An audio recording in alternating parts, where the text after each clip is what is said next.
lembrando aos participantes que os crachás devem ser carimbados na saída do auditório, após o painel para o registro de presença.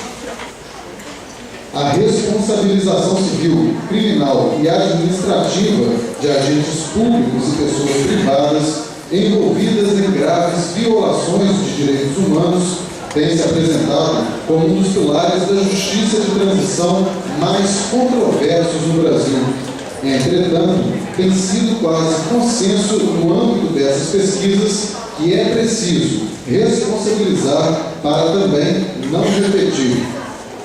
Para o painel Constitucionalização e Responsabilização e Civil na América Latina, convidamos o coordenador deste painel, Dr. Emílio Peluso Neder Meyer, doutor em Direito pela UFMG, professor adjunto em Direito Internacional, Teoria da Constituição e Teoria do Estado da UFMG, também coordenador do evento. Convidamos o professor Dr. Mark Oziel, do College of Law da Universidade de Iowa, ex-condutor para promotores de responsabilização do general Pinochet e de perpetradores do genocídio de Ruanda. O professor Dr. Mark Oziel irá transmitir sua palestra via Skype.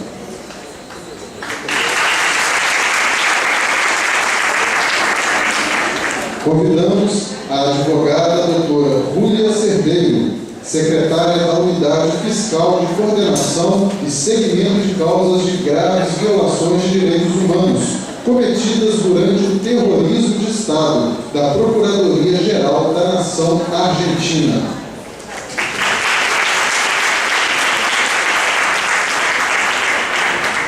E, por fim, convidamos o Procurador Regional da República na 3ª Região da Justiça Federal, Dr. Marlon Weicher, mestre em Direito Constitucional da PUC São Paulo e integrante do Grupo sobre Justiça de Transição do Ministério Público Federal.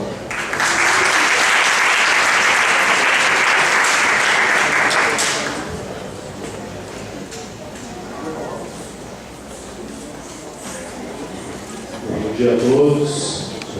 Gostaria de agradecer novamente a presença de todos aqui. Dar seguimento então aos nossos trabalhos, abrir um painel aí sobre uma questão extremamente sensível, principalmente no contexto tradicional brasileiro, uma questão que tem um certo atraso realmente em relação aos demais países da América Latina. Vai ser bastante interessante hoje podermos ouvir então um pouco de como que esse contexto tem aparecido no caso brasileiro, através das palavras do Dr.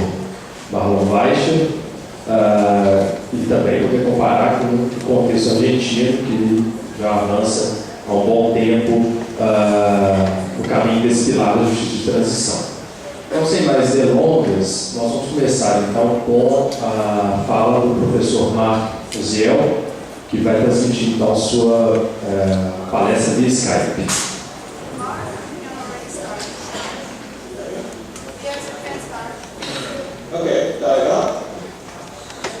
It's a great honor and pleasure to address you today. I'm only sorry that a family health situation prevents me from joining you there in person. I have very fond saudades de Brazil, where I lived for an entire year 30 years ago. I still read Portuguese, but no longer speak it a lot. I read books that teach about legal responses to mass atrocity.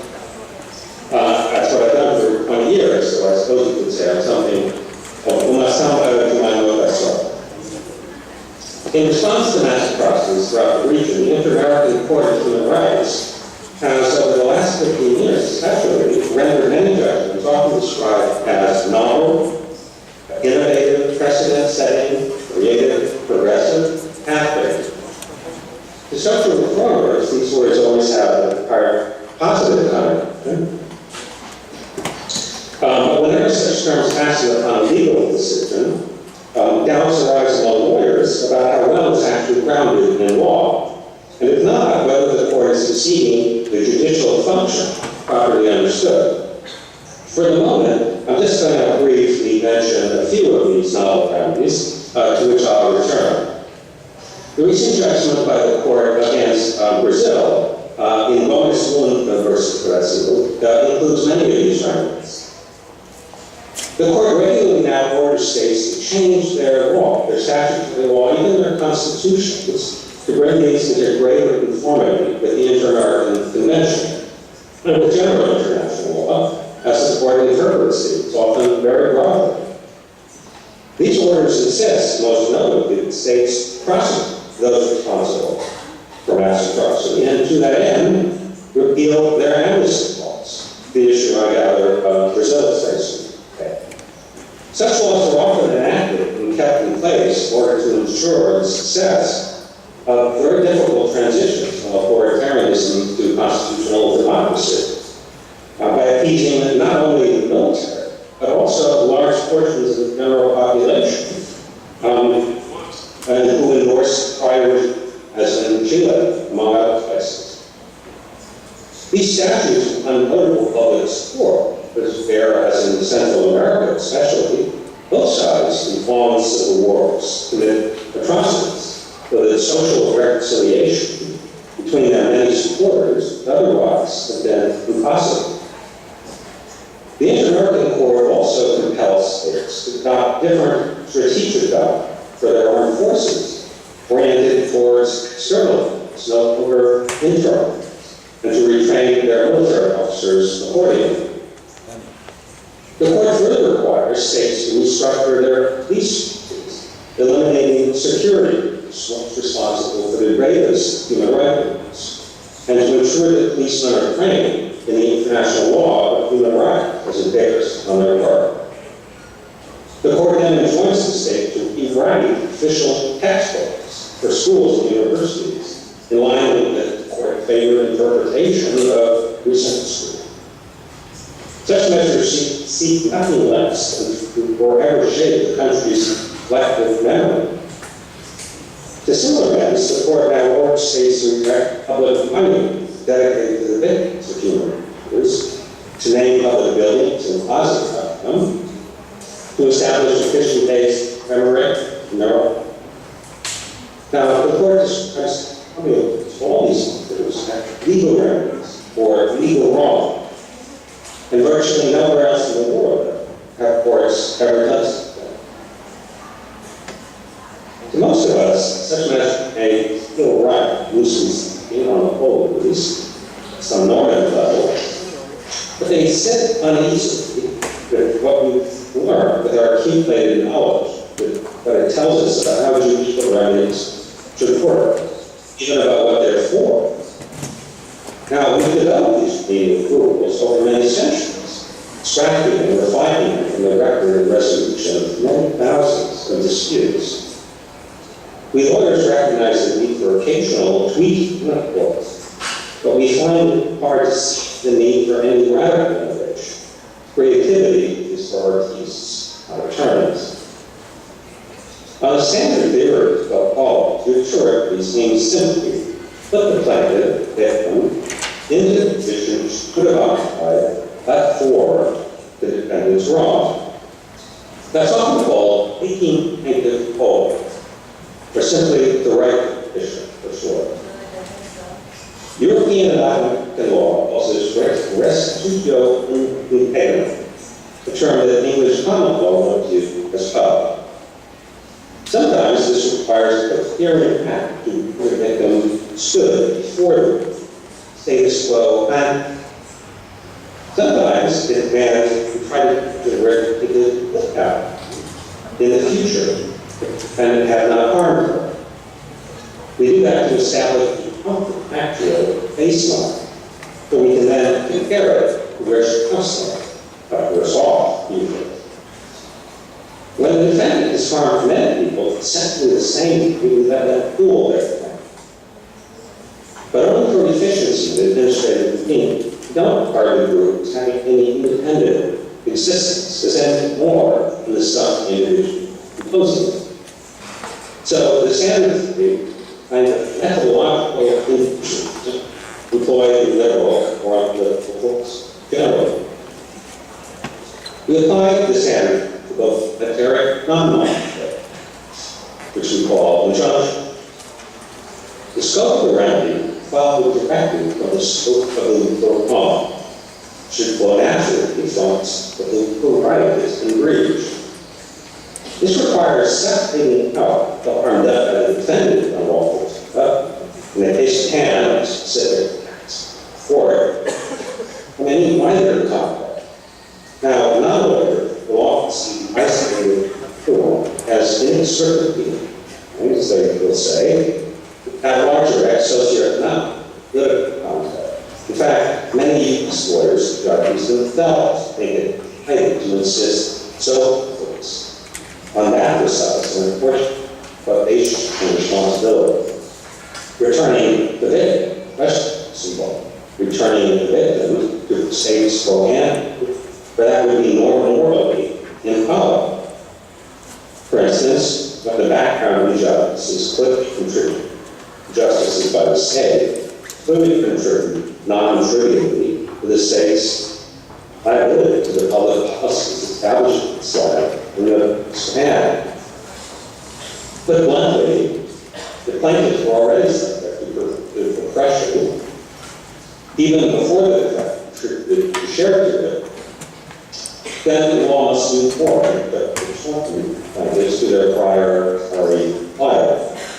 These services does not pose undue burden on the defendant, on innocent third parties, or the court itself with juror capacity.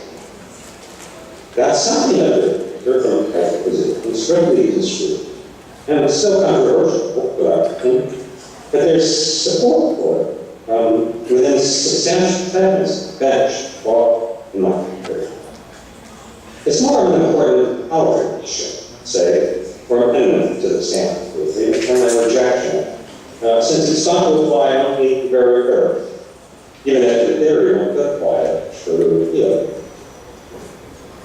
Today, if there is a position that's similar, it's simply perverse, they courts return from the rights of use to very implementation that made them vulnerable to such abuse in the first place. The Inter-American Court itself registered these more sentiments times. Still, usually get wrong or get more than trifles, the standard theory enhanced it, because that is so painful. He's better off if the loss is granting him more than that makes the defendant accountable for harm has not caused. This hasn't been legally proven to it. Regularly in the U.S. legal system successfully held such abuse as for wrong, but in judicial overreach. Here too, Monterey raised the same challenge to the remedial jurisprudence, the Inter-American Court. What's the connection, exactly, between the victims shown to suffer the state's hands, but the court demands an institutional change, sometimes initiatives to transform select memory into our nation. The immediate victims of the law before the court were often a small court, while the intended beneficiaries of this remedy were a much larger part. But plaintiffs aren't really necessarily representative of any such larger class as they would have to be in the United States. Sometimes the intent beneficiary of these judicial remedies appears to be the soft law. That means these remedies are seeking something more, nothing other than the right position of mediating plaintiffs as a granted. What are these remedies to do? If not, the victims in their right position. No, what legal authority support that for being denied? The court's decision that how these wide-ranging forms of order precisely address violations of the rights that were found. It's the case before. Scholarly leaders were little better than itself. They tell us nothing about how to square those innovations with the standard theory, how to justify any departures from that standard. The there's not all remedies required. And if such departures are in fact warranted, then we also expect there to show a scholarly account provide us for these remedies. They'll naturally spill over into a conventional case. Transforming our basic understanding to what litigation is all about. After all, there's a structural underpinning element in most constitutions. In the U.S., academic legal theory is generally way out ahead of our person. They academics do our job pushing them forward, nudging them on reluctant judges, very legislature, showing them how to revise, advance current topics in directions yet untried. In Latin America, though, it's regional integration. With scholarly there, it's not much of it in any event, tugged along behind. But we legal academics find ourselves in the personages generally. Well, that may work in practice, of course, but doesn't define theory. Ultimately, it's satisfactory of additional justice reforms and the world courts must work at both of it must devise an genuine response to victims, addressing the near sources of victimization, and it must justify which terms the law allows or should allow. That includes white war, but other and should initiate victims to reform. Most agree that it would be better if domestic other courts or legislators were to initiate or review constitutional justice measures.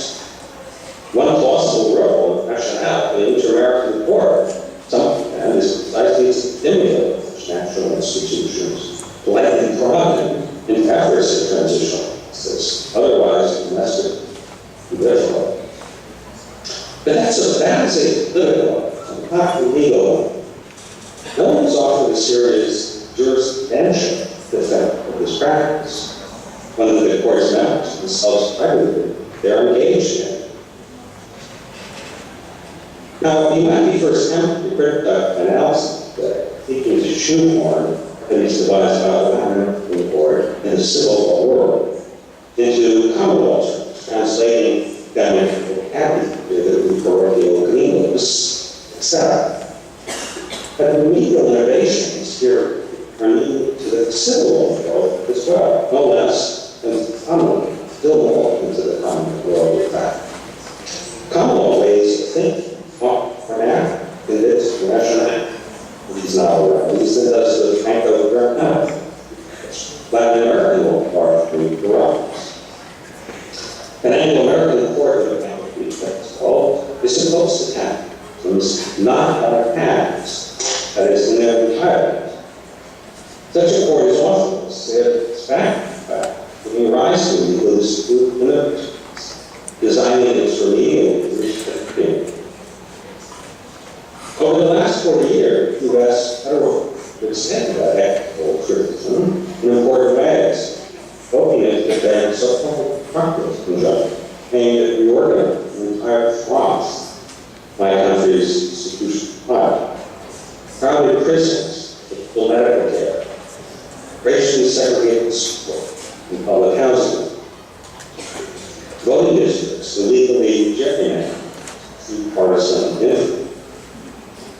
So it's natural to ask what might the Americans can learn from the U.S. conservatives, and where must the board perhaps chart its own priority. Conversely, we Congress making something from the remedial innovations of the inter-American regulatory. Nothing in the area of so-called like public apology and official commemoration. At this point, I need to introduce you second techniques and then qualification and your judicial remedy. Sometimes it's a to return the victim placed in the exact world you want to talk about. Because that world where it exists. That was sadly true. It's in typical litigation against youth and veterans. insurance companies, the same, and all of us. It was simply too late to factor before to help me to repay any amount of money which people actors. The thousands of Jewish people that inspired to our insurance product with it. Also, when the right action is this but rather an important feature, many possible issues there for the right position very long, because whatever extended this conduct, dependent on region, seems likely to occur. The right position could be too precarious, in other words, it will still own the care. The dependence further population, especially when the dependent shows continuing activity, flower the planet with victim virus.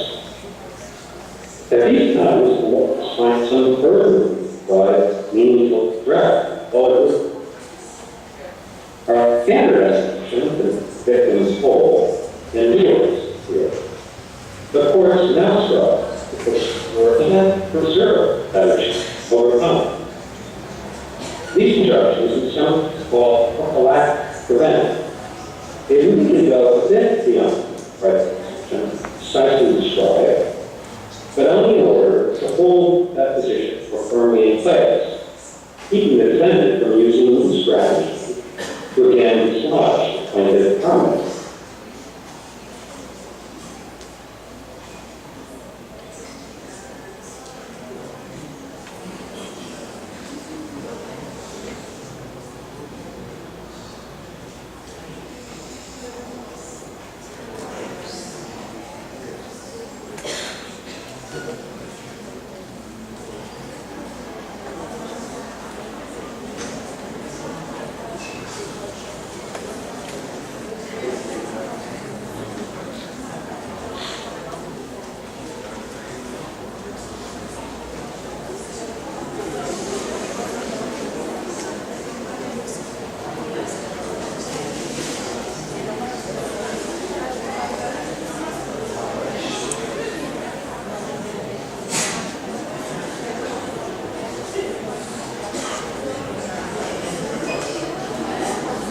Pessoal, nós estamos tendo um problema com a transmissão aí.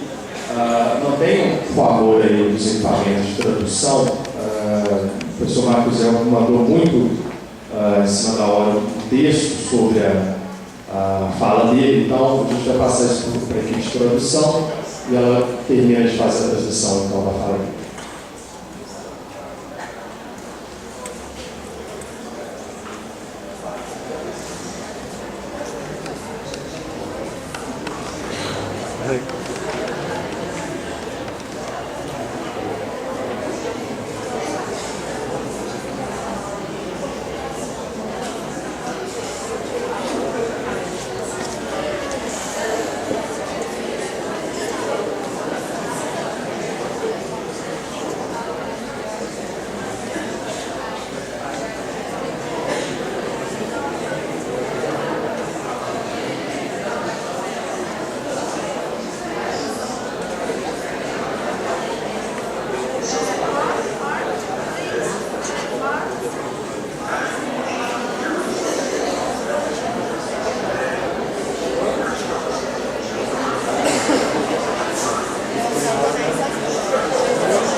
Gosiel, e entregarmos ou ao final ou no começo do painel da noite para quem tiver interesse em acompanhar até o fim a exposição dele.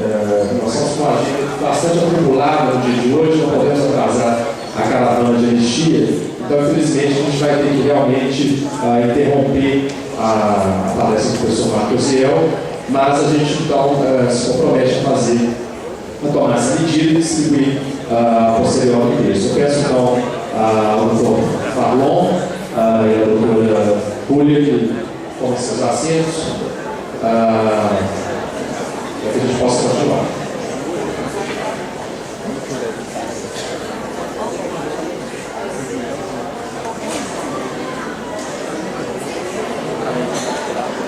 Então, só repetindo aí, até o final da tarde nós disponibilizaremos o texto aí em inglês com a fala do professor Marcos Gosiel, só a contingência mesmo desses meios tecnológicos. Infelizmente isso acabou acontecendo, mas não vai comprometer o acesso às ideias que ele está defendendo aqui.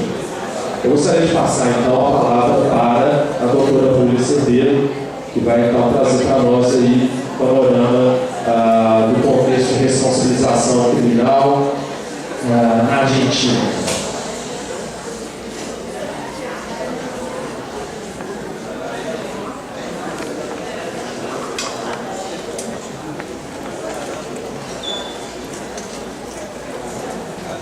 Buen día. Lamentablemente no sé hablar portugués, así que mi exposición va a ser en castellano. Espero que igual la puedan entender bien y seguir. Tengo un PowerPoint.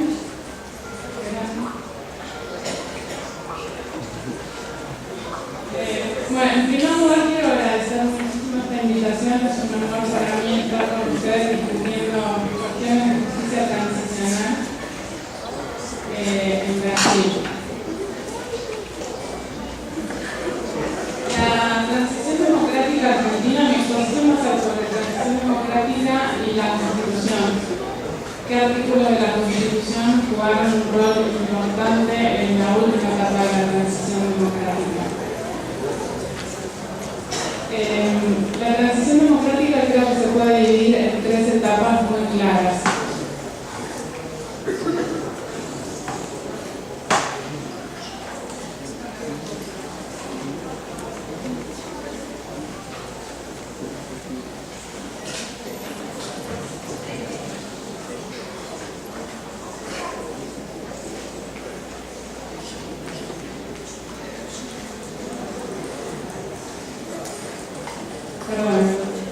La primera etapa comienza en 1983 y se extiende hasta la década del 90. La segunda etapa transcurre durante esa década y la tercera etapa comienza en el 2000 y transcurre hasta nuestros días, reafirmándose particularmente en el 2003.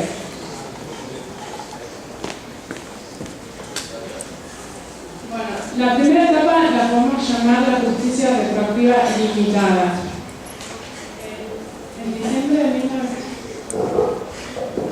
En diciembre de 1983 asume Alfonsín, Raúl Alfonsín, como presidente electo.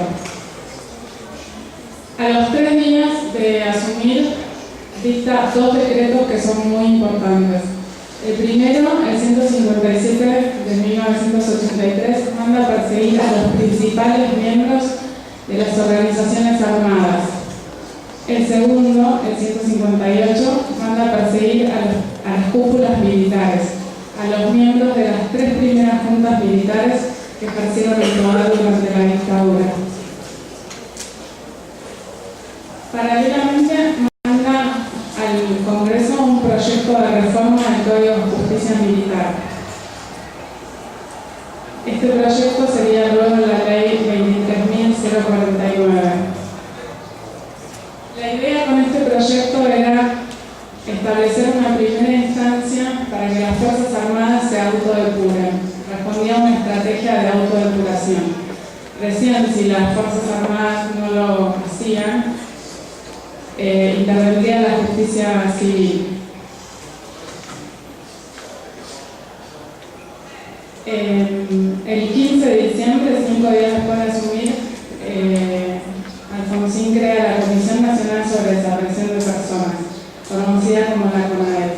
Esta comisión funcionaría 9 meses y recibiría denuncias y pruebas sobre los hechos y emitiría luego un informe que se conoció luego como Nunca Más.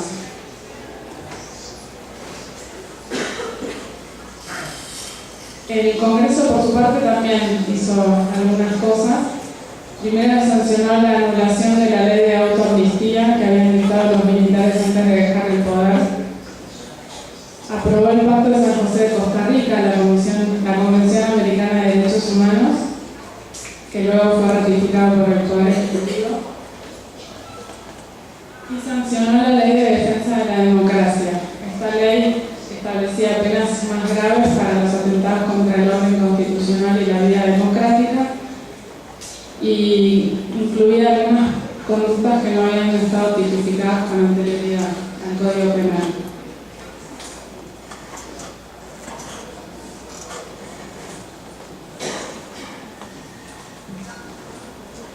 En octubre de 1984, el Consejo Supremo de las Fuerzas Armadas, que estaba a cargo de la investigación de la investigación contra las cúpulas militares, informó a la Cámara Federal que necesitaba más tiempo, que necesitaba hacer una investigación más profunda.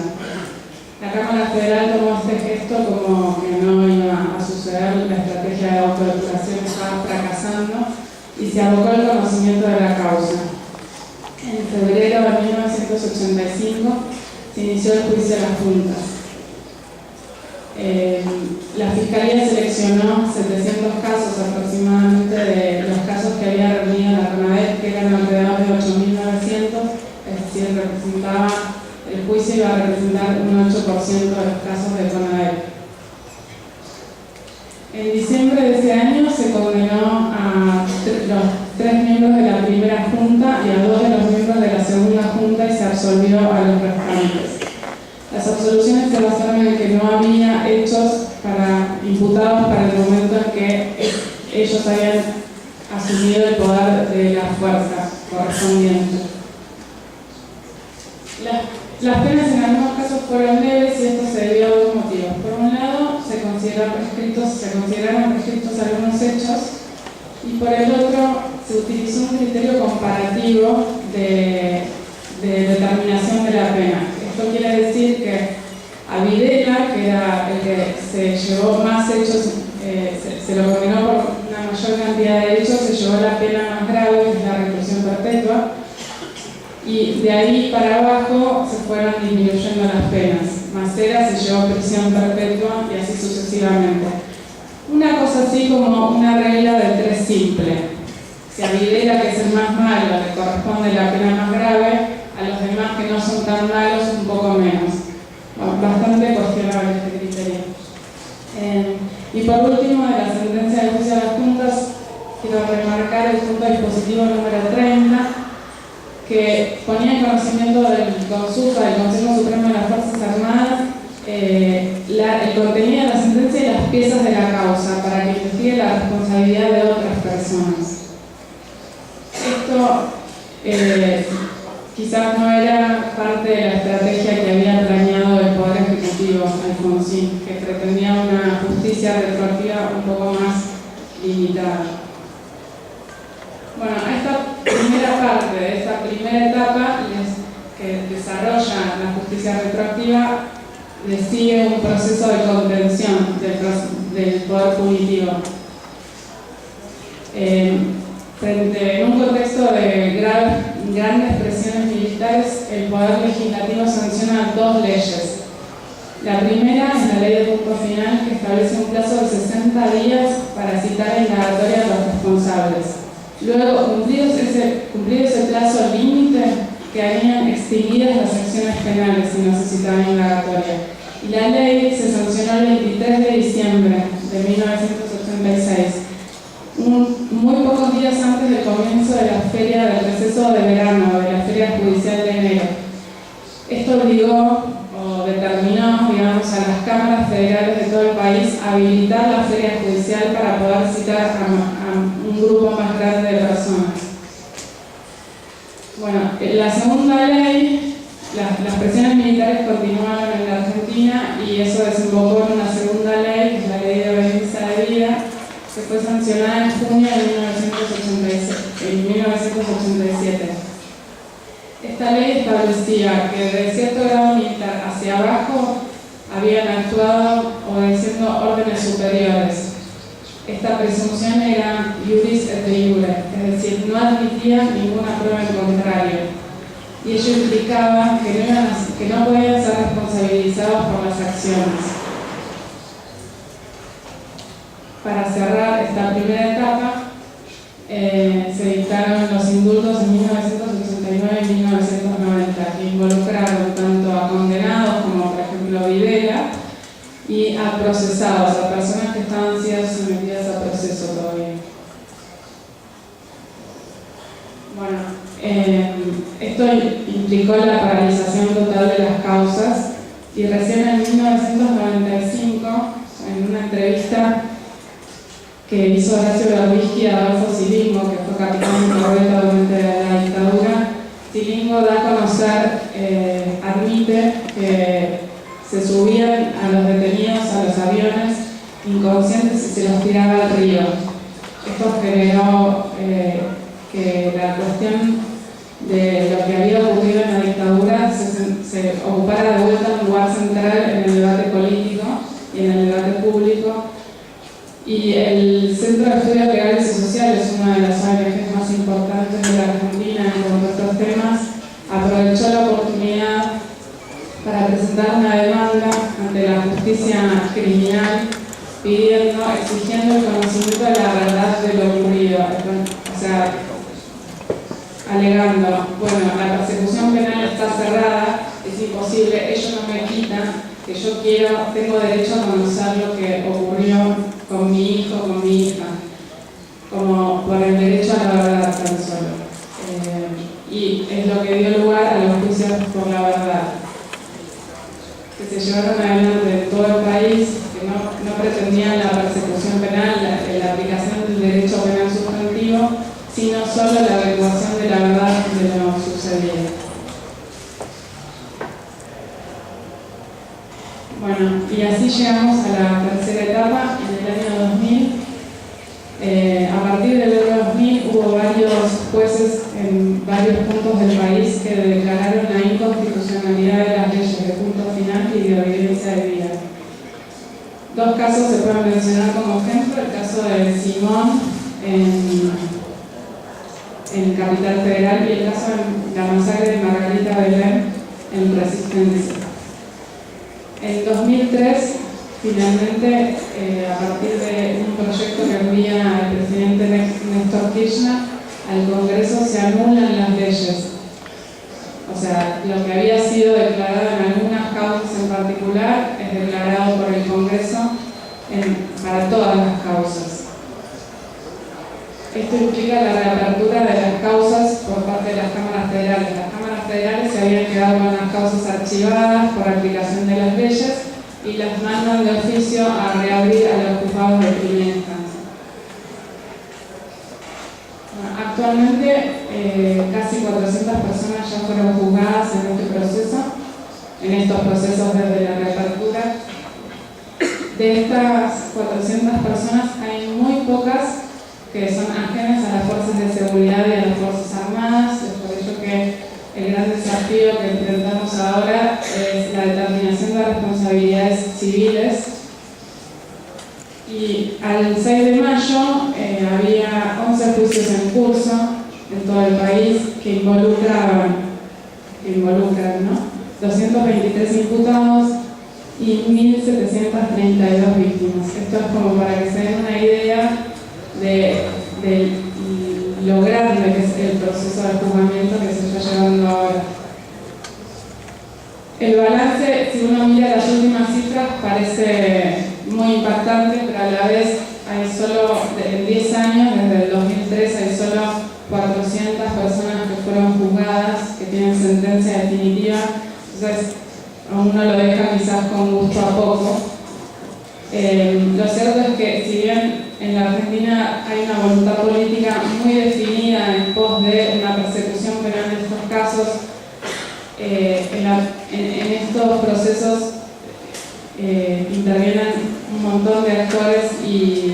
presentan un montón de obstáculos todo el tiempo, y creo que a eso se debe este número de 400.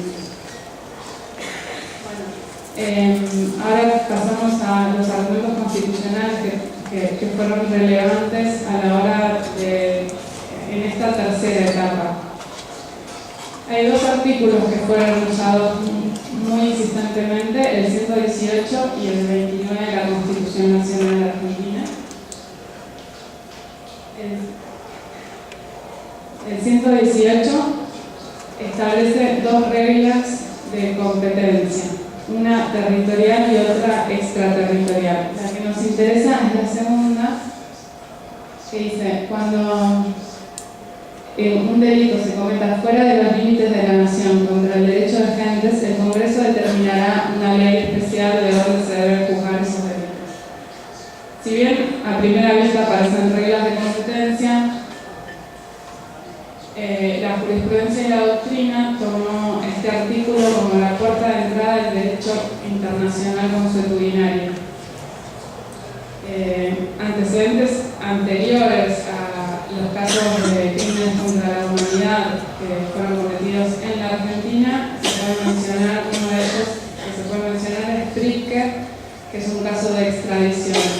Allí la Corte dijo que el ius cogens era parte del derecho interno argentino y que por eso los crímenes cometidos por Pritzker eran imprescriptibles, y en función de eso es que otorgó la extradición.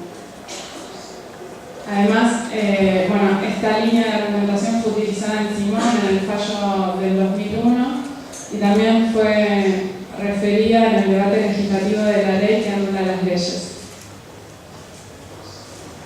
La jurisprudencia posterior de la Corte Suprema en estos casos sigue esta misma línea y la argumentación sería: el 118 receta el ius cogens. El ius cogens al momento de los hechos ya establecía la imprescriptibilidad de las acciones que surgían de delitos contra la humanidad, y es por ello que la aplicación de esta regla de imprescriptibilidad no viola el principio de legalidad.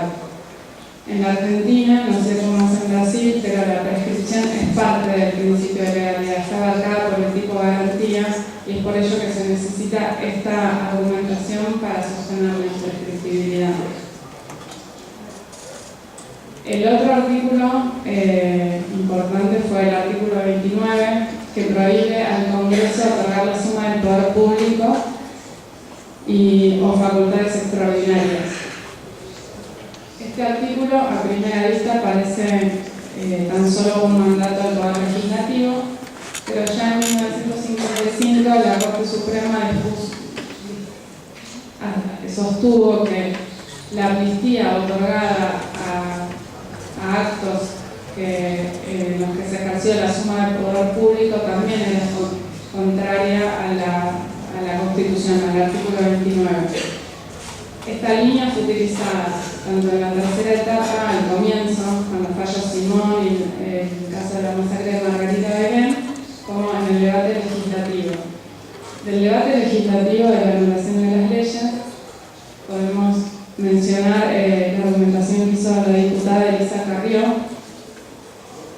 que dijo: si bien en la Argentina el control de constitucionalidad es difuso, eso quiere decir que todos los jueces lo pueden ejercer en los casos concretos, lo cierto es que los otros poderes del Estado también ejercen un control de constitucionalidad. Por ejemplo, el Poder Legislativo ejerce un control de constitucionalidad cuando discute la sanción o no de un proyecto de ley. Y el hecho de que el 29 asigne pena de nulidad insanable a los actos que se opongan a él es lo que permite que el Congreso declare la inconstitucionalidad, la anulación de las leyes de punto final y de evidencia debida. Esta ley, la 25.679, fue confirmada. La constitucionalidad de esta ley fue confirmada por la Corte, y esto es lo que deja en abstracto la discusión si el Congreso puede o no sancionar, anular leyes. A modo de conclusión, podemos señalar algunas cosas. Claramente la transición democrática argentina fue desde una justicia justicia retroactiva limitada a una justicia retroactiva ampliada, que es esta tercera etapa. Actualmente en el país hay numerosos procesos abiertos. La Constitución Nacional en esta tercera etapa fue utilizada, por un lado, para sostener la imprescriptibilidad de las acciones que surgen de los crímenes contra la humanidad, de los delitos de la dictadura, y a la vez impedir que se opongan a la persecución penal excepciones de amnistía o indultos. La experiencia argentina creo que muestra indudablemente que es necesaria una voluntad política clara y decidida para llevar adelante un proceso como el que está viviendo la Argentina. Esta voluntad política se traduce en algunos sucesos. Los que querría mencionar son la creación de la Unidad de Derechos Humanos de la Procuración General de la Nación, de la que soy parte. Esta unidad hace el seguimiento de las causas de crímenes contra la humanidad en todo el país, define políticas criminales para estas causas y revisa qué obstáculos hay. Y cuando encuentra un obstáculo, revisa qué podemos hacer para sobrepasarlo. Además, tanto en el Poder Judicial como en el Ministerio Público Fiscal se dieron muchos contratos nuevos para que se puedan trabajar estas causas, mucha mano de obra nueva. Y a nivel del Poder Legislativo, lo que puedo remarcar es la reforma de del proceso en instancias recursivas, que implica mayor celeridad. Una reforma de audiencias, las instancias recursivas ya no son escritas, son solo por audiencias, y eso imprime mayor celeridad e impide que los procesos se traben por recursos de las partes. Es claro que frente a violaciones masivas y sistemáticas a los derechos humanos, el Estado no puede quedar inmóvil, no puede quedar inconmovible, algo hay que hacer. Y bueno, en la Argentina hay muchos caminos posibles, de hecho eso lo vimos en estos días. Y bueno, orgullosamente digo que el camino que sigue la Argentina es la justicia retroactiva de manera preeminente, y agradezco mucho la atención.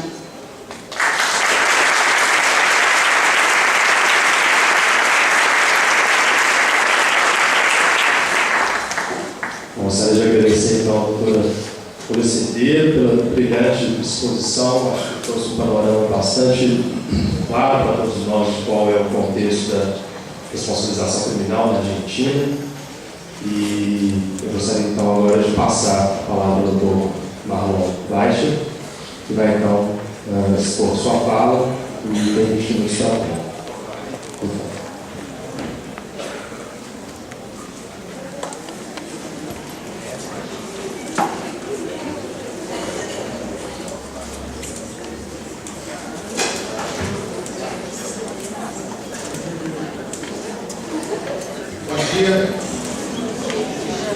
Tenho que falar aqui, sempre mais difícil de mim falar do tempo, que estourei com o tempo, então uma espécie de proteção física, uma barreira física que eu quero criar em relação ao presidente da mesa. Queria agradecer por fazer o convite, estou muito honrado de estar aqui nessa manhã, sexta-feira, para mais esse diálogo sobre justiça tradicional. Queria cumprimentar a minha colega ministra da Argentina. É um prazer saber do sucesso da iniciativa das instituições de justiça argentina em relação à promoção da justiça em face de graves violações dos direitos humanos. Eu tinha duas alternativas para essa fala de hoje com vocês. Uma seria também narrar um pouco como é que tem sido o nosso calvário na busca de justiça no Brasil, mas eu vou preferir uma outra abordagem. Eu acho que em face do atual estado da justiça tradicional no Brasil, nós precisamos todos refletir sobre o porquê de promover justiça. Nós precisamos nos apoderar, nós precisamos compreender os fundamentos e algumas discussões que são subjacentes a essa ideia, a esse valor internacional que defende a necessidade de produção de justiça. Então, eu texto para alguns, na verdade eu havia preparado até um texto um pouco longo e eu percebi que é impossível falar dele em 20 minutos, então eu vou tentar fazer um resumo do que eu iria talvez ler para vocês, e eu queria partir de uma crítica àquilo que hoje é o nosso talvez maior empecilho na promoção da justiça no Brasil, que é a decisão do Supremo Tribunal Federal na admissão dos cumprimentos do preceito fundamental número 153, a DPF 153. Como vocês sabem, em abril de 2010, o Supremo Tribunal Federal julgou improcedente a admissão dos cumprimentos do preceito fundamental que pedia uma interpretação da lei de anistia que excluísse, do benefício os agentes estatais que foram autores de crimes reputados como contra a humanidade ou graves violações de direitos humanos. O Supremo recusou a ação com vários argumentos, principalmente a partir do voto do relator. De que a lei de anistia abrangeu crimes praticados com motivação política, o que incluía os delitos praticados pelos agentes do Estado na repressão. 2. A anistia foi, portanto, bilateral. 3. Essa lei de anistia teve efeitos instantâneos, não sendo possível rever sua aplicação após 30 anos. 4. Deve ser privilegiada uma interpretação compatível com o momento histórico, que leve em consideração a intenção do legislador na época. 5. Que houve um pacto político entre o governo militar e entidades da sociedade civil que teriam anuído com a anistia aos agentes estatais para viabilizar a liberdade de presos políticos e o retorno do exílio de milhares de perseguidos. 6. Que não seria legítimo rever esse acordo, especialmente por meio de uma decisão judicial. 7. O Brasil tem tradição de conceder anistias dessa natureza após conflitos políticos. 8. Não houve autoanistia, dada a bilateralidade do benefício penal, sendo, portanto, inaplicável à jurisprudência da Corte Interamericana de Direitos Humanos, que já reputava inválidas normas legais de autoanistia. Por fim, de que a edição e a aplicação da Lei 6683 não se sujeitavam, disse o próprio Supremo, à Corte Interamericana, porque eram anteriores ao reconhecimento pelo Brasil de sua jurisdição. Na linguagem do Supremo, o tribunal não precisava temer uma condenação internacional que veio pouco meses após. Eu entendo que a decisão do Supremo Tribunal Federal se baseia em vários equívocos. Eu não vou falar de todos desses fundamentos, vou falar de alguns que me parecem são balizas para a nossa reflexão. A primeira reflexão que eu faço é de que o Supremo Tribunal Federal fez uma interpretação de constitucionalidade com olhos, usando, como aqui acho que a maioria é estudante ou profissional de direito, nós sabemos que quando você faz uma análise de constitucionalidade, você analisa normas legais em face de um texto constitucional, de um parâmetro constitucional. E o Supremo fez essa avaliação, muito mal feita por sinal, tomando como base, como parâmetro de constitucionalidade, a Constituição ditatorial, a Constituição outorgada de 1969, de 67, emendada em 69 e remendada por atos institucionais, e usou isso como parâmetro para avaliar a constitucionalidade de uma lei que tratava de direitos fundamentais. E quando nós estamos falando de garantir impunidade a violações de direitos humanos, nós estamos falando de enfraquecimento do sistema de proteção de direitos fundamentais. A minha primeira reflexão é essa. O tribunal, vigente, num período democrático, sob uma Constituição democrática de 1988, ele pode usar como parâmetro válido e legítimo aquilo que é um texto constitucional outorgado, forçado, um texto que foi típico da ditadura? Isso me parece um paradoxo incontornável. Porque se eu quero fazer a avaliação de direitos fundamentais, eu quero fazer controle de uma lei que trata de direitos fundamentais, eu tenho que ter um parâmetro constitucional de um Estado democrático de direito. Eu tenho que utilizar como pauta de valores constitucionais um documento ou um conjunto de normas, de princípios, que sejam de um Estado democrático.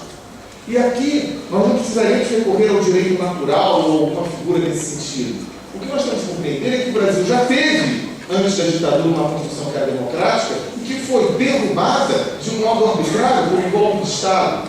Numa análise do ponto de vista de valores constitucionais, a gente poderia dizer até mesmo que a própria outorga da Constituição de 67 deveria ser desconhecida pelo Supremo Tribunal Federal quando se trata da avaliação de direitos fundamentais. Eu não quero com isso defender que tem que se rasgar e se desconsiderar todo o direito editado pelo governo autoritário. Isso seria mesmo que implantar o caos. Afinal, pessoas nasceram, viveram, casaram, separaram, morreram, com base nesses 21 anos de ditadura. Então, com base em relações, tiveram relações jurídicas normatizadas durante esse período, por essa legislação. Porém, quando eu vou tratar de direitos fundamentais, eu vou tratar de direitos fundamentais com o óculos de um ditador. Eu não posso utilizar isso como parâmetro. Eu tenho que buscar, seja no direito interno, seja no direito internacional, padrões, uma pauta de valores que seja compatível com o que a gente entende como um Estado democrático de direito. Então, me parece que é um primeiro erro, que é o erro do óculos que se está utilizando, de qual parâmetro constitucional que se está utilizando. Normas que tratam de assuntos diretamente ligados à sustentação do regime de força não podem ter sua funcionalidade avaliada com a própria Constituição do Estado de força e seus atos constitucionais. Isso me parece um paradoxo. Tem um outro aspecto importante da decisão do Supremo Tribunal Federal, que o Supremo Tribunal colocou de que a Lei de Anistia de 1979 foi constitucionalizada pela Emenda Constitucional 26 de 1985. E essa mesma Emenda Constitucional 26 de 1985 foi a que convocou a Assembleia Nacional Constituinte, que deu origem à nossa Constituição de 1988. O Supremo disse, então, de que como havia a constitucionalização da anistia e que essa estava no mesmo ato de emenda constitucional que convocou a Assembleia Nacional Constituinte, significava que a nova Constituição de 88 estava vinculada a essa anistia editada em 1979.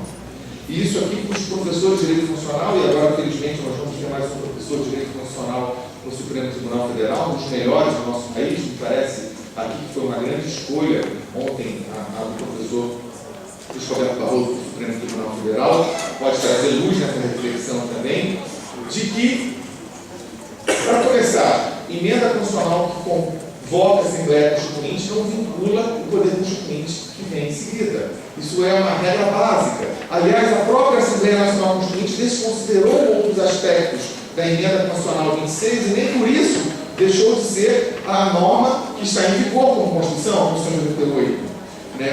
Ademais, a própria ideia de edição de uma nova Constituição significa a derrogação de todas as emendas constitucionais anteriores e da própria Constituição anterior. Então, há aqui, até do ponto de vista formal positivo, uma dificuldade muito grande de compreender por que essa emenda constitucional estaria impactando agora. O Constituinte de 88 tinha, nessa matéria, total autonomia para poder inovar e poder alterar aquilo que vigia do direito anterior. E pior, quando a gente analisa o texto da Lei de 79 e o texto da Emenda Constitucional 26 de 1985, nós vemos que eles são diferentes. Eles são diferentes no ponto essencial. No ponto onde a Lei de 79 criou um parágrafo para dizer, criar uma figura lá muito maluca de conexão sui generis em processo penal, que foi utilizada para ser a causa dessa anistia bilateral, e justamente essa norma não foi repetida na Emenda Constitucional 26 de 1985. Então, também uma leitura estritamente positivista, uma leitura estritamente formal, nós vemos que a Lei de 79 é diferente da Emenda Constitucional 26 de 1985 nessa parte. Então, também por esse aspecto que não foi detalhado pelo Supremo Tribunal Federal, essa questão não iria adiante. Mas esses são pontos acessórios. Eu queria chegar em outros aspectos importantes, que eu acho que são as questões de fundo relacionadas à aceitação da possibilidade de um Estado, um poder público, editar normas que deixam impunes, que garantem uma impunidade para gravíssimos crimes. crimes de tortura, crimes de desaparecimento forçado, crimes de execução sumária e crimes de violências sexuais, que são dentro da ideia até da própria tortura com violências sexuais.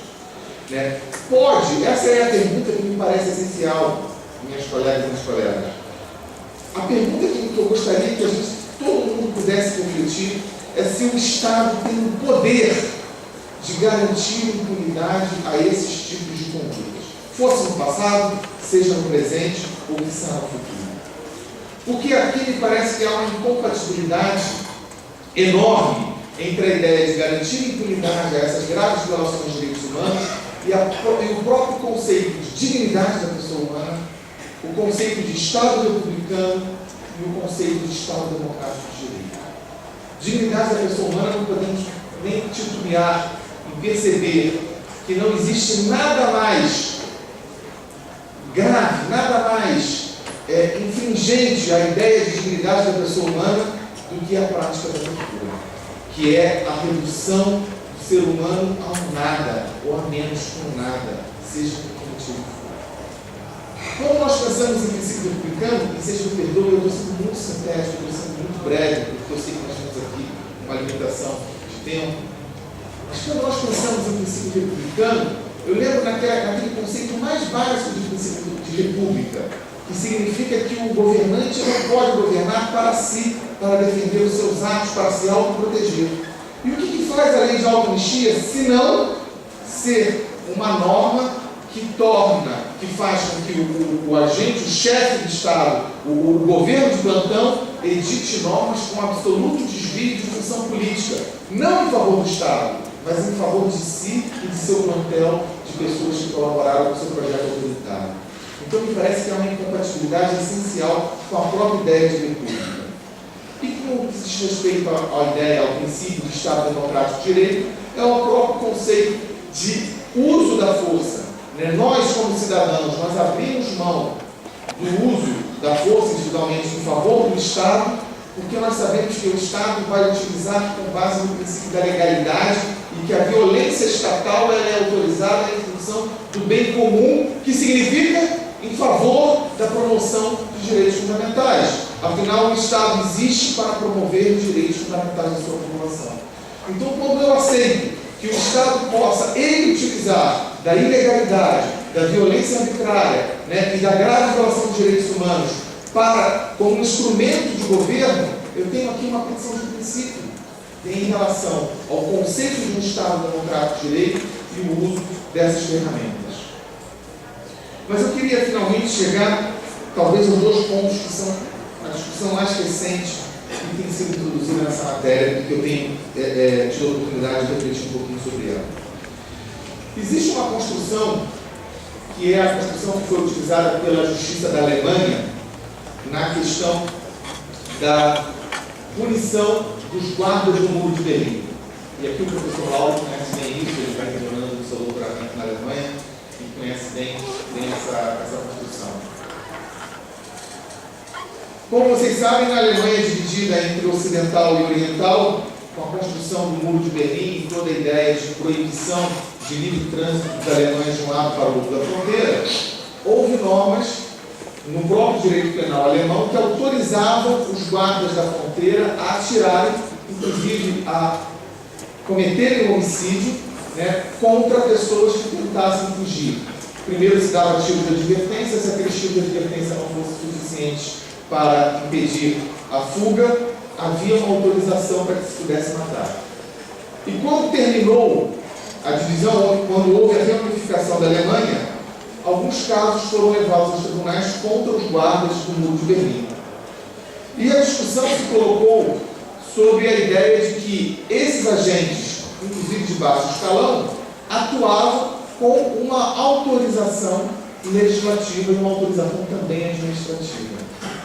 E entendeu o Supremo Tribunal Federal da Alemanha e depois o Tribunal Constitucional Alemão, aonde a matéria chegou, de que essas normas que autorizavam eram normas inválidas. Embora, do ponto de vista do direito positivo, fossem formalmente válidas, havia um déficit de um déficit material nessas leis, e aqui o tribunal se socorreu da chamada forma de Hadro, né? E eu acho que é muito interessante a gente fazer essa reflexão, porque Gustav Hadro, um filósofo alemão, diante da Segunda Guerra, ele até a Segunda Guerra Mundial, ele era um defensor ferrenho do positivismo, do respeito ao direito escrito, ao que era produzido pelo legislador. Dizia ele que o maior valor da sociedade era a segurança jurídica, era saber de que havia normas, e ainda que essas normas pudessem muitas vezes ser injustas, mas que era o padrão que dava segurança para que a sociedade pudesse se conduzir.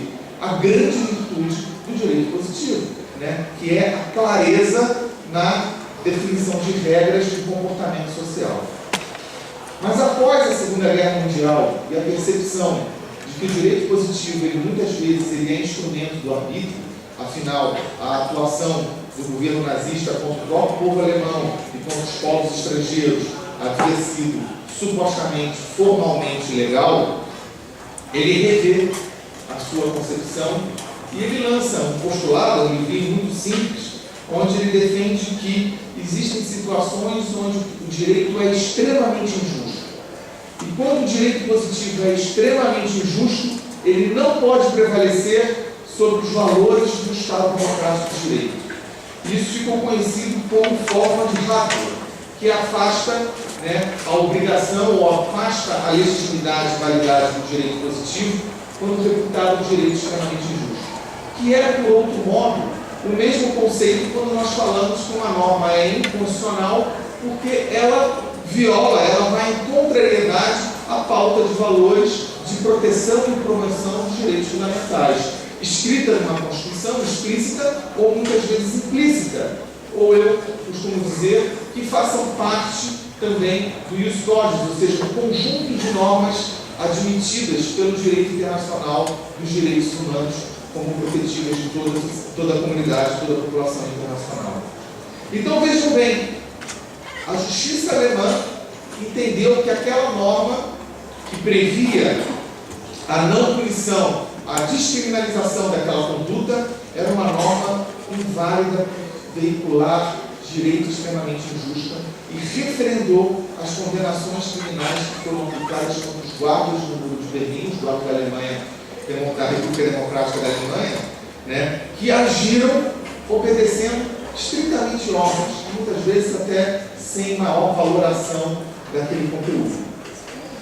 O tribunal alemão foi além, disse que essa interpretação da própria corte era sim uma aplicação retroativa de direito penal, que estava considerando via interpretativa, de modo retroativo, estava desconsiderando aquela norma excludente e que isso era válido, porque afinal estava falando de um direito autoritário, de um Estado não democrático e de violações a direitos fundamentais.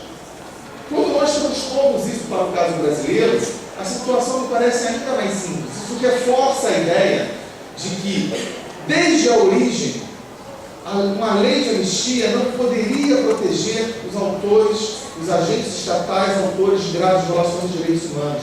Ela era já no seu nascedouro incompatível com os valores constitucionais internos de um Estado democrático e é também incompatível com essa pauta de valores do direito internacional, do ius cogens, formado após a Segunda Guerra Mundial.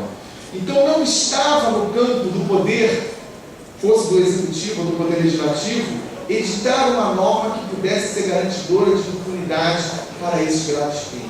Essa norma padece de uma inconstitucionalidade originária e de uma incompatibilidade com o direito, com o ius cogens originariamente. E nós não temos aqui nenhum risco, a meu ver, de uma aplicação retroativa. O direito não proíbe que 30 anos após venha fazer uma interpretação de que uma norma é inconstitucional na sua origem. Nós temos outros casos desses na história do Supremo Tribunal Federal. Né? O que, diferentemente do caso da Alemanha, onde há, me parece que sim, uma retroatividade muito clara, porque era uma norma que estava sendo considerada inválida e que era uma norma que autorizava a prática criminal, no caso brasileiro não. As condutas de sequestrar, torturar, executar, estuprar, né, e e torturar, elas eram ao tempo que praticadas ilícitos penais. O que houve foi uma lei posterior, tornando esses atos impunes, extinguindo a punibilidade. E quando eu reconheço que essa norma ela é inconstitucional, o que permanece é a norma anterior, que previa a sua possibilidade de punição. Então eu não tenho sequer esse desafio da construção da retroatividade. O penúltimo aspecto que eu queria ressaltar, também como uma provocação, diz respeito à ideia da proporcionalidade. O direito penal, já de muito tempo, e o direito constitucional também, trabalha com uma ideia de proibição do excesso de punição. E isso é muito importante, né?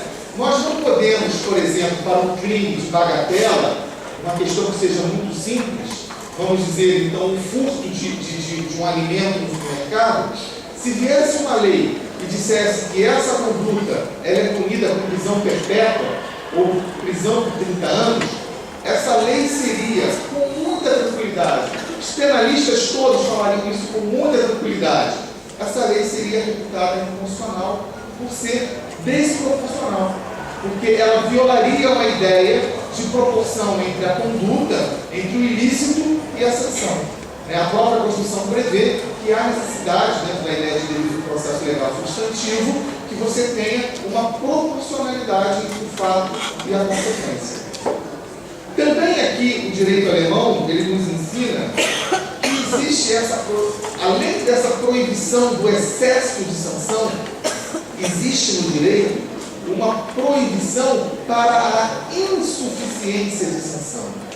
Quando o Estado ele trata de modo desproporcional para menos um ilícito, ele, ao invés aqui de estar sendo causador, vamos dizer aqui um pouco uma linguagem forçada, de uma injustiça ao autor do ilícito, ele está provocando aqui uma desproteção da sociedade.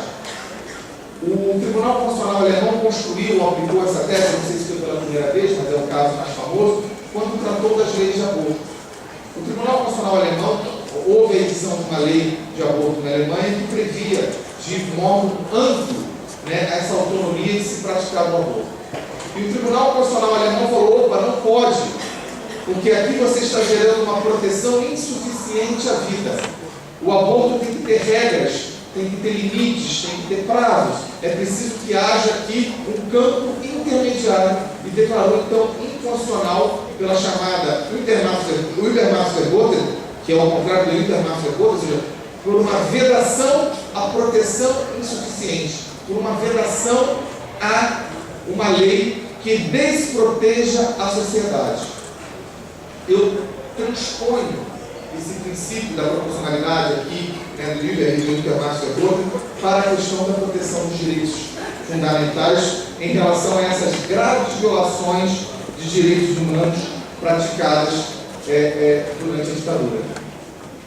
Não é razoável, não é constitucional que o legislador possa produzir uma norma que pega aquelas condutas que talvez sejam as mais graves para uma sociedade, que é a situação de você como cidadão ser constantemente ameaçado pelos órgãos de segurança do Estado que existem para lhe proteger, que adotam como pauta a violação generalizada, né, da violação de direitos humanos, praticando aqueles crimes que são os mais abjetos, a começar pelo crime de tortura, que é o único tido pelo direito internacional como de proibição absoluta, mais até do que o homicídio e outros delitos, e então possa o legislador interno tornar impunes essas condutas.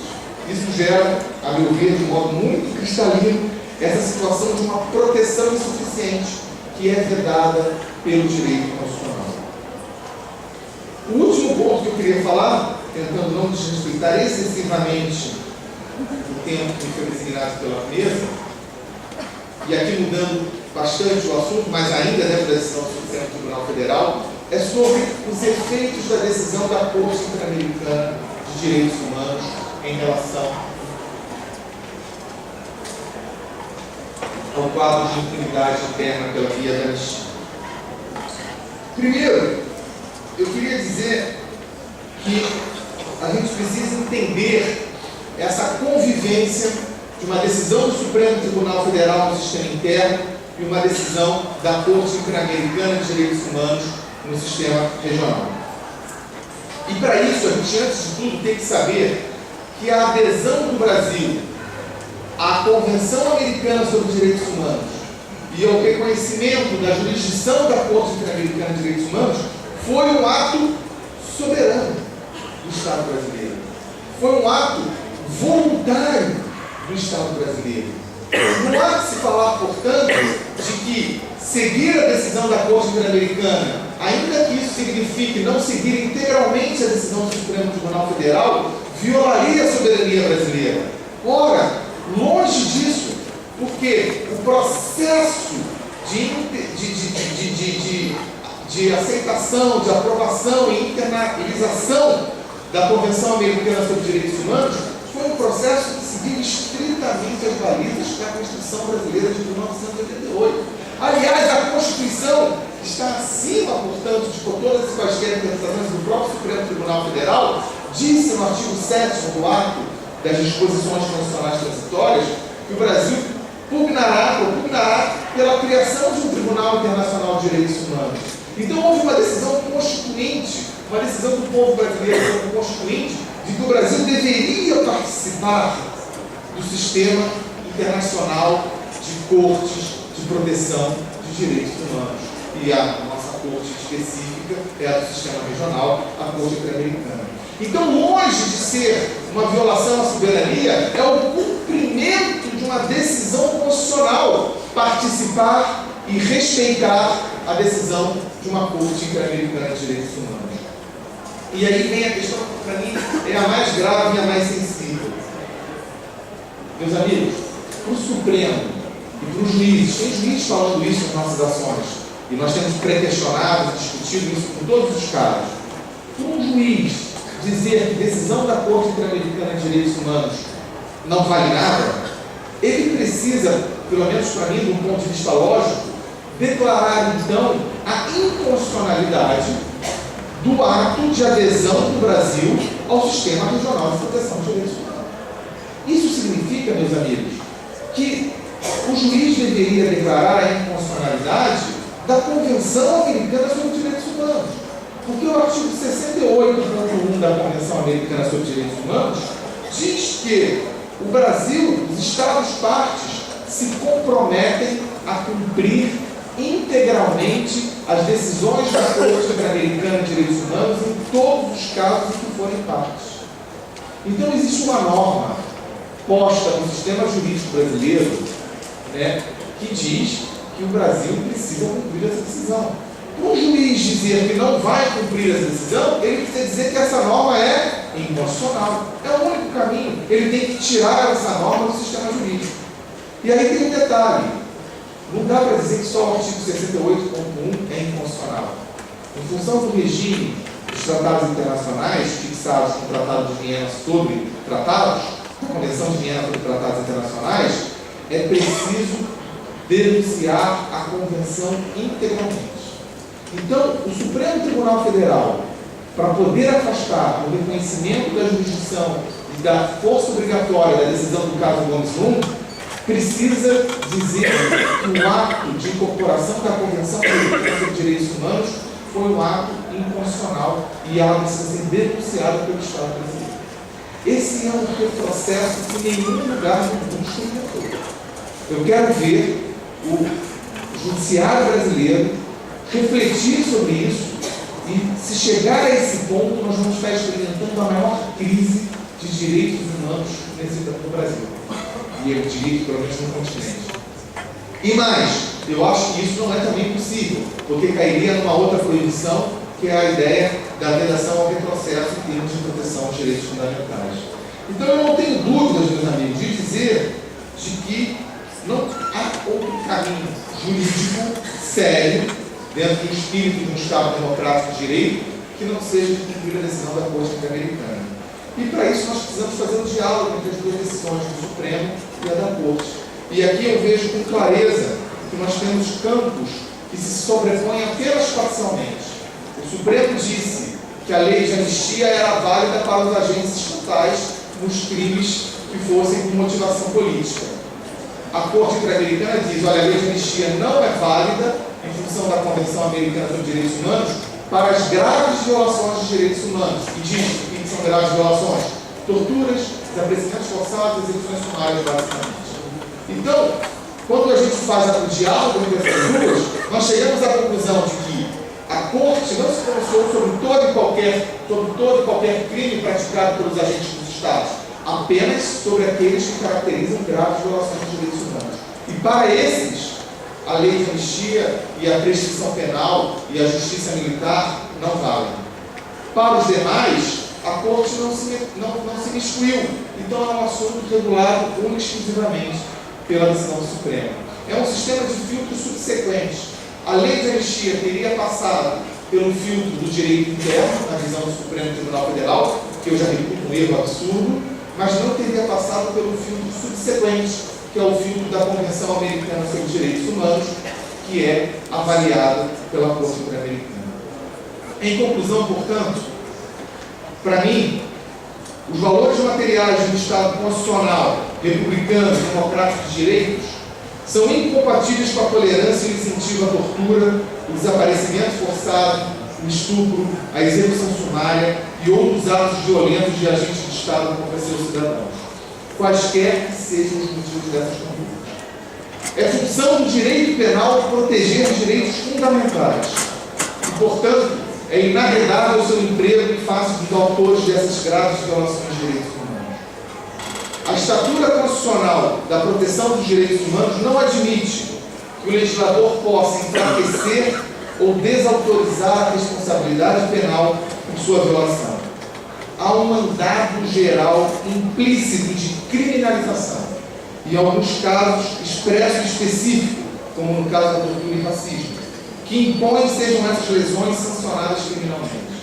E, logicamente, esses mandados impedem a descriminalização, ou seja, a impunidade, tornando inconstitucionais quaisquer leis que gerem uma proteção insuficiente, vale dizer, retrocedam de um grau razoável de punição.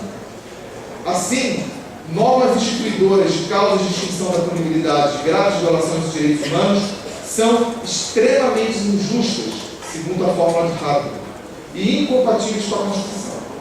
A edição de leis dessa natureza, inclusive de anistia, colide com a proibição da proteção insuficiente. Para reconhecer uma norma penal negativamente desproporcional, não é necessário recorrer ao direito natural ou suprajurídico. A sociedade nacional e a comunidade internacional possuem normas jurídicas que, pelo menos desde os anos 40, afirmam a obrigação de promover e proteger os direitos humanos, inclusive com a sanção penal.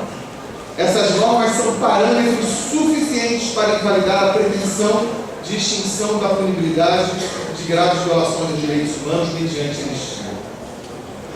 Há de se dedicar especial atenção às pretensões de emprestar a normas jurídicas geradas durante o arbítrio o manto da constitucionalidade material, mediante a invocação de sua compatibilidade com preceitos das cartas outorgadas pelo próprio regime autoritário. O intérprete constitucional não pode ser vítima de uma armadilha que é verdadeira petição de princípio. Avaliar a validade material de uma norma legal de um regime autoritário, adotando como parâmetro o próprio ordenamento jurídico autoritário. O sentido e o conceito de direitos fundamentais, sobretudo civis e políticos, são ontologicamente antagônicos ao arbítrio e ao regime de exceção. É um menoscabo à sua posição no sistema jurídico submetê-los a juízos de constitucionalidade com constituições outorgadas. É preciso desconsiderar os ordenamentos jurídicos impostos pelo arbítrio e substituí-los por aqueles em vigor antes do golpe do Estado, especialmente quando reconfirmados pelo poder constituinte superveniente ao período ditatorial. Temos que apagar esse infeliz parêntese da história. A interpretação dada à Lei 6683/39 insere-se nesse contexto de exame de validade e não sobrevive a um juízo de compatibilidade com a Constituição Brasileira de 1946 e os princípios que ele estrutura. Da mesma forma, a pauta axiológica da Constituição de 1988 é incompatível com tais preceitos de impunidade, o que confirma a incompatibilidade material das normas de autoanistia. Não se trata de revogar uma autoanistia que já teria operado seus efeitos, mas sim de reconhecer que ela nunca teve o condão de produzir o benefício alardeado em decorrência da sua incompatibilidade com preceitos fundamentais das Constituições brasileiras e do direito internacional incorporado ao sistema jurídico humano. Antes mesmo da instauração da ditadura militar, vigoravam causas jurídicas que impediam o Estado de deixar impunes e esquecidos os bárbaros atentados que seus agentes aplicaram à dignidade humana. Portanto, em que pese a decisão do Supremo Tribunal Federal na DPF 153, pontos essenciais ainda pendem de apreciação e discussão. É indispensável que aprofundemos juntos essa reflexão para podermos avançar no processo de construção dos direitos humanos no Brasil. Muito obrigado.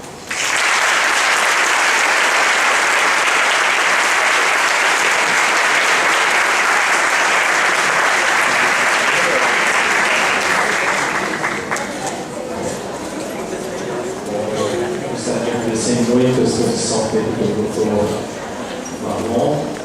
O Marlon vem acompanhando essa questão em relação ao possível com relação ao federal sobre a lei de 64 e 85 desde 2000, então é sempre bom ver o Ministério Federal trazendo para nós essas ideias. Eu gostaria de passar as perguntas da audiência, da plateia. Vou pedir que as pessoas então coloquem essas questões de uma forma mais resumida e rápida possível. A gente já vai começar a caravana da anistia logo na sequência. Peço também que, tão logo encerremos a fase de perguntas, permaneçam nos seus lugares. Nós teremos um breve momento aqui que será montado o equipamento necessário para a instalação da caravana da anistia. Então, pediria a todos que permanecessem em seus lugares. Antes de passar a pergunta para a plateia em geral, eu mesmo queria fazer uma provocação, levantar uma questão ao Dr. Marlon, que é a seguinte: o senhor havia falado aqui, em um certo momento, sobre a questão de como que o voto de Gilmar Mendes, ele coloca a emenda constitucional número 26 de 85 como algo que vincularia de alguma forma o poder constituinte originário em 1988, a própria Assembleia Constituinte de 1988, no que toca a definição da anistia. Ele mencionou que esse ponto era um ponto que parecia acessório, não era um dos pontos, não sei se eu entendi mal, né, mas um dos pontos mais cruciais da decisão. A minha questão é a seguinte: eu tenho uma certa preocupação em relação a isso, porque por mais que integre essa afirmação a ratio decidendi, ela demonstra um certo comprometimento do tribunal com um tipo de pensamento ou de concepção sobre o que seja a Constituição de 1988, que pode ser, e é extremamente problemático, né? Vinculado no texto de 88, como bem disse o senhor, a uma lei extremamente autoritária e imposta pela lei de anistia de 1979, é algo surpreendente para um tribunal que está julgando uma causa como o Supremo julgou em 2010. Então, eu queria saber um pouco mais sobre essa questão, de como que a questão da fundamentação da decisão gera também para o tribunal uma responsabilidade, a meu ver, não apenas acessória, mas imensa, sim, não é? Porque nos faz, na verdade, porque pretende, na verdade, fazer com que o ponto de legitimidade da própria Constituição de 88 se desloque para o momento autoritário como 79. E isso se vincula à própria ideia e à própria questão também de como enxergar, né, a questão dos mandados de criminalização. Ela realmente estabelece a partir da Constituição uma exigência de proteção de direitos fundamentais, mas será que a justificativa estaria mesmo na própria ideia de proporcionalidade? Será que a proporcionalidade já não trouxe para nós, através de diversos julgados do Supremo Tribunal Federal, uma série imensa de problemas e de excesso de discricionariedade, né, em alguns casos até de certo autoritarismo, né, pensar em situações em que o Supremo, por base nessa teoria, deixa de reconhecer a inconstitucionalidade de normas e a sua plena eficácia. É isso então.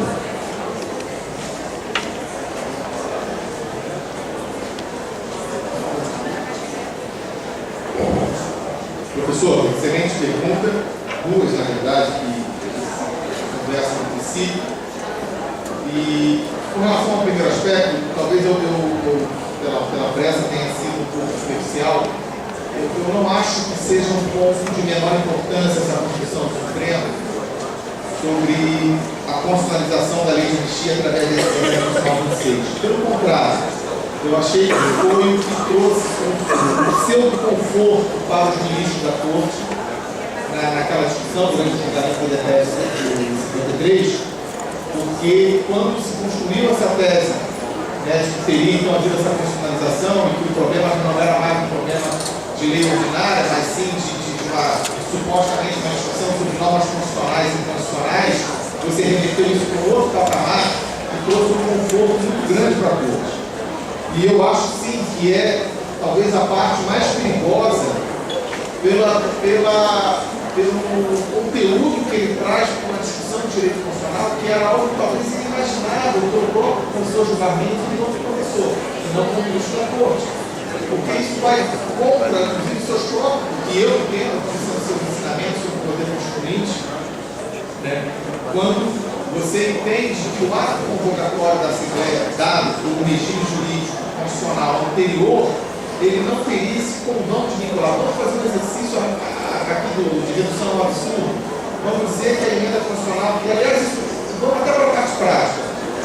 A emenda constitucional 26, ela foi editada com um suposto regime republicano, né? E deixava para muitos implícito que a própria Constituição teria que ser de Estado republicano. E nós sabemos que o Constituinte foi inclusive um plebiscito para eventualmente instituir a monarquia no Brasil. Esse seria um tipo de exemplo onde o poder constituinte ele desconheceu aqueles limites que foram postos pela Emenda Constitucional 26. Nós tivemos um plebiscito, nós tivemos a possibilidade real de instituição da monarquia no país, e isso não fazia parte do suposto mandato previsto na Emenda Constitucional 26. Então isso demonstra por si só que é evidente, dentro daquela doutrina tradicional do poder constituinte originário, que diz que o poder constituinte originário ele tem autonomia integral, de que ele tem total liberdade, que ele não recebe nenhuma vinculação, e ele não recebe, meu ver, nenhuma vinculação do direito anterior. Ele recebe vinculações em função da pauta de direitos fundamentais. Eu não vejo o poder constituinte como um poder integralmente autônomo. Ele tem esses limites impostos, né, por essa mesma linha que eu comentei do Luiz Cornes. O Luiz Cornes, na governo, limita o exercício hoje de qualquer poder constituinte originário. Mas me parece que foi realmente um conceito, com todo respeito ao Supremo Tribunal Federal, mas é um conceito absurdo, porque ele navega assim, de forma objetivamente antagônica a toda a doutrina sobre o exercício do poder constituinte originário. Imaginar que a emenda constitucional editada sob o regime ainda constitucional otorgado, né, por um Congresso Nacional que não era plenamente legítimo, porque quando se aprovou na emenda constitucional, nós tínhamos ainda senadores milhões, que começaram a trabalhar, inclusive, na Assembleia Nacional Constituinte. Imaginar que isso pudesse ser vinculador da Assembleia de Governo Civil. Isso me parece descontente.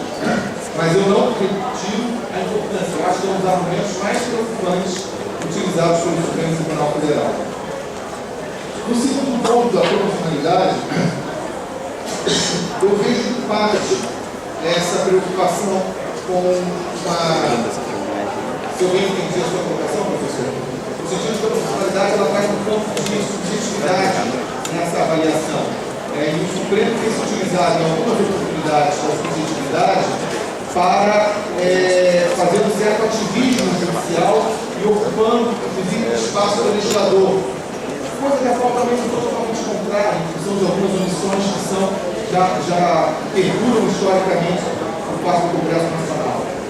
Mas aqui eu me sinto muito confortável na defesa do princípio da vedação à profissão insuficiente, porque aqui eu trabalho com um espaço de uma legislação positiva, mas sim de reconhecimento de um limite à profissão legislativa, ou seja, o Supremo Judiciário atua como legislador negativo, retirando do sistema jurídico uma norma que seja manifestamente incompatível com a pauta de proteção de direitos fundamentais. Há um precedente do Supremo nessa matéria, em matéria penal, em assunto penal, que foi, eu tirei esse texto aqui, mas eu tenho no meu artigo, né, que o Supremo entendeu, era um caso de uma criança que eu acho que de 9 anos começou a ser violentada sexualmente por um adulto. E então, quando chegou mais adiante, com 14 anos, houve um casamento do denunciador da violência sexual com a criança. E então a matéria chegou ao Supremo Tribunal Federal para analisar se o casamento ele efetivamente extinguia a punibilidade definida da violência sexual.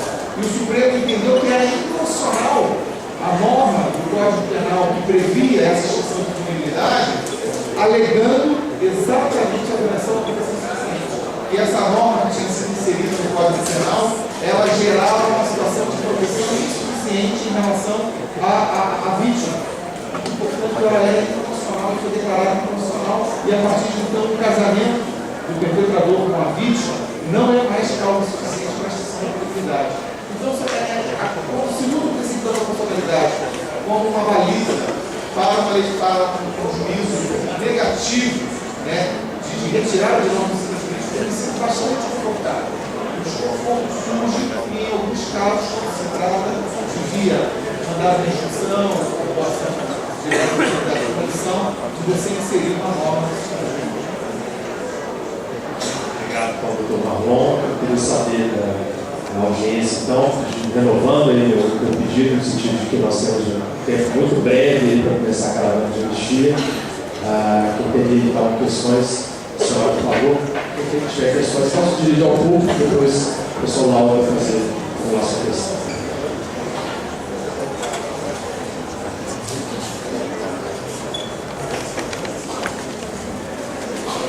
Perdoe o auditório, mas eu estou tentando aproveitar o máximo desse seminário, porque a gente faz debate, a gente faz riquíssimos aprendizados.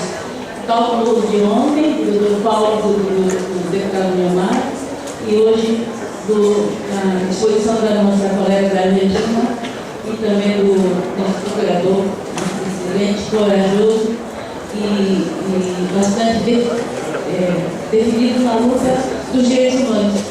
Eu queria colocar, a título de reflexão, uma coisa que me aflige, porque eu quero clareza, eu quero minha escola, eu quero eficiência. Que nós estamos analisando juridicamente atitudes políticas, e para isso eu quero pedir o apoio de outras ciências, como a ciência econômica e a ciência política. Porque hoje está em andamento, já em franco desenvolvimento, uma ciência política a partir do Sul, promovido, organizado nesses 10, 20 anos pelo Grupo de Ciência Política de Cuba.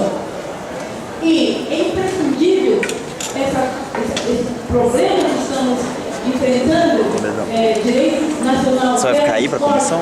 externo versus corte internacional, que é o seguinte, a questão da legitimidade do poder é fundamental. E como a gente vai definir isso? Um poder que representa a maioria é legítimo. Um poder que representa a maioria que é hoje à noite, né? Um poder que defende interesses econômicos, financeiros, Pode estar ali. é ilegítimo. Ali. Então, basta que o Supremo Só assim. retome esses conceitos, retome a posição de classe para definir que classe ele defende. Se defende o grande capital ou o nosso povo brasileiro que pagou com torturas e todo tipo de crimes hediondos praticados pelos representantes do Estado brasileiro. Então, de exceção, não se pode considerar uma lei do regime de exceção uma lei que hoje queremos aplicar a lei ordinária. Exceção é exceção. A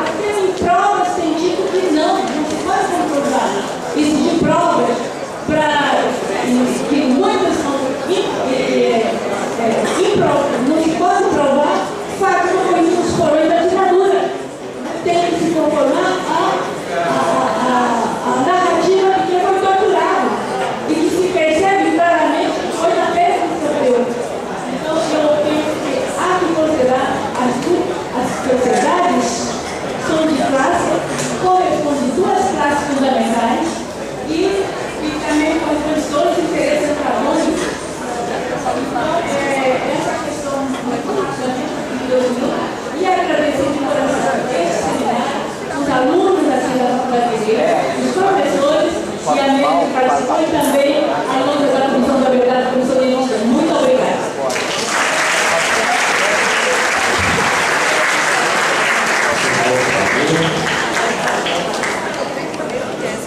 Resolvida a questão popular do professor Lauro, e aí a gente já encerra as sessões para a gente tomar as providências para cada noite. Vou tentar ser bem claro, o objetivo para não atrasar a amanhã. Queria agradecer as explanações. Uma pergunta eu teria, uma primeira pergunta eu queria fazer para a doutora Júlia Ceteiro. Você fala que existe um desafio da determinação de responsabilidade para os civis.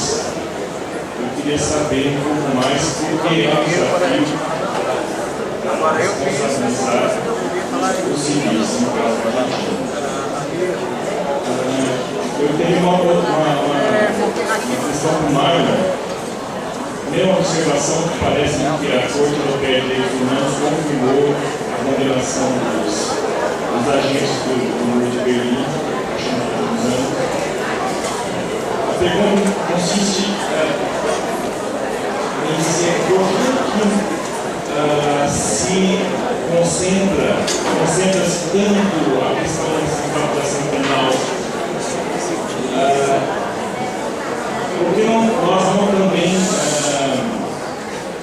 procuraríamos, ou o Ministério Público, por que não procuraria outras formas de responsabilização não penal, e talvez seria mais fácil juridicamente ser sustentado, por exemplo, a expulsão dos procuradores de serviços de cargos públicos, a proibição dessas pessoas de exercerem futuramente no presidente cargos públicos, perda de patentes, perda de condecorações de medalhas, restituição de rendimentos, etc. São outras formas de responsabilização que eu acho que são tão importantes quanto o penal e que eu acho que são muito pouco discutidas no Brasil. São essas minhas colocações.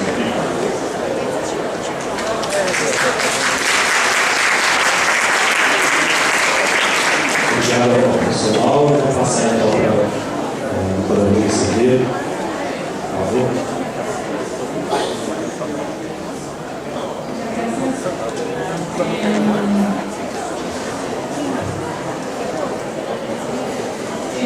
Hay dos cuestiones que me interesa resaltar en cuanto a la responsabilidad la determinación de las responsabilidades civiles. En primer lugar, las intervenciones que hicieron las Fuerzas Armadas y las Fuerzas de Seguridad en los hechos son mucho más claras que las intervenciones que hicieron los civiles. Es mucho más fácil determinar la responsabilidad de un torturador que ejecutó de mano propia la tortura que determinar la responsabilidad de un empresario o de un juez, un empresario que entregó listas de información a las Fuerzas Armadas y que colaboró con la detención y eliminación de empleados sindicales, o la de un juez que no investigó, es un fenómeno que requiere pruebas que en muchos casos son mucho más difíciles de descifrar y que son intervenciones mucho más lavadas, digamos, más endebles, menos grotescas. Y por otro lado, la dictadura creo que también tiene un rol muy importante en que esto sea un desafío de la dictadura cuando el proceso dictatorial, al final del proceso dictatorial, las Fuerzas Armadas y las Fuerzas de Seguridad habían perdido ya mucho poder. Y es por eso que la transición democrática fue como sucedió. Ahora, los empresarios no perdieron ese poder. Entonces, creo que en gran parte es por eso. Y en cuanto al Poder Judicial o a los miembros del Ministerio Público Fiscal, se está avanzando en esas investigaciones, pero muchos casos siguieron siendo miembros del Poder Judicial. Gracias.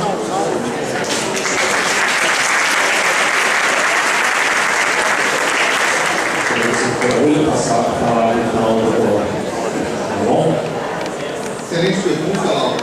E, na verdade, nós temos essas iniciativas, até antes de começar as iniciativas na Polícia Penal, o Ministério Público Federal entrou com diversas ações públicas, exatamente com esses questionamentos. Em São Paulo são 6 ações públicas contratadas, diversos legisladores, e nós pedimos vários providências dessas que você mencionou.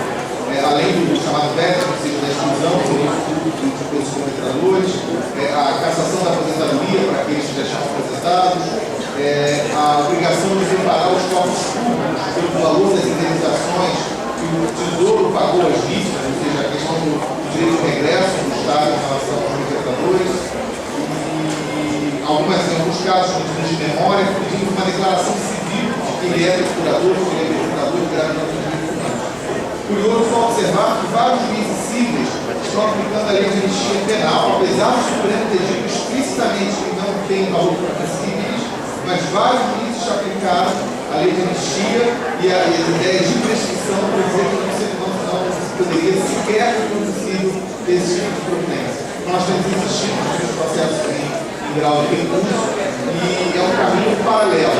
O que a gente percebeu é que ele não é um caminho que satisfaz integralmente a vontade de justiça e necessidade de preparação pelo seu aspecto de prevenção geral, que eu acho que é muito forte no direito penal, não tão intenso no direito civil. Eu acho que esse movimento tem que seguir em paralelo. Muito obrigado. Obrigado e agradecer pela nossa vez.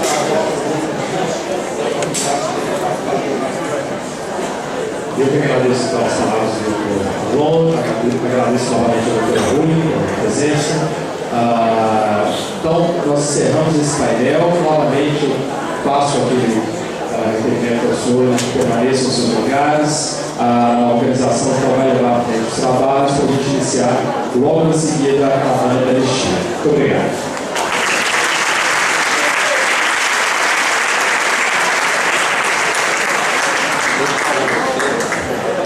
Em nome de toda a organização do Congresso, agradecemos aos palestrantes pela apresentação. Solicitamos àqueles que utilizaram os rádios para a tradução simultânea, gentileza de devolvê-los na recepção do auditório. Dentro de instantes, daremos início à sessão da Caravana da Justiça, da Comissão de Anistia do Ministério da Justiça. Legal, dá uma olhada aqui.